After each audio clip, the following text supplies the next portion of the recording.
In a Atlanta suburb, a mother buckles her two little boys into the car, 6-year-old Ricky and 4-year-old Mike. They have no idea that within minutes, their childhood would end. Their father, a successful attorney, is not with them, but he knows exactly what's about to happen. Sara Tokars had started asking questions about money, about accounts, about her husband's law practice.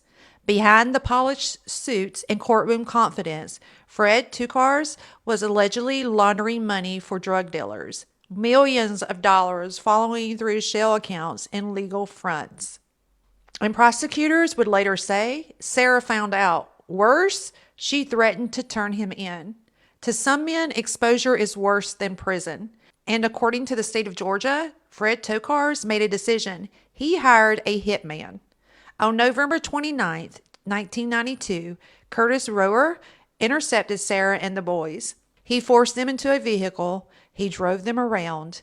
Two small children sitting beside their terrified mother, not understanding why this stranger had taken them. Then the car stopped. Rower pulled out a gun, and in front of her sons, he shot Sara Tokars in the head. The gunman fled.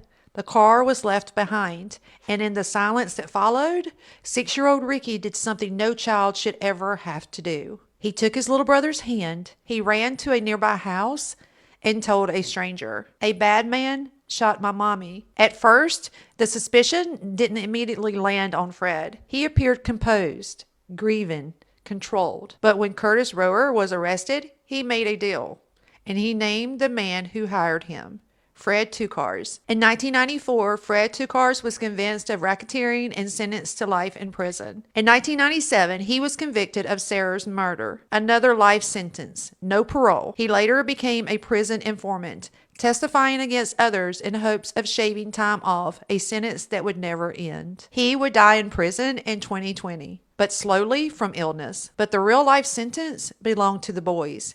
Ricky grew up to become an EMT, a man who saves lives.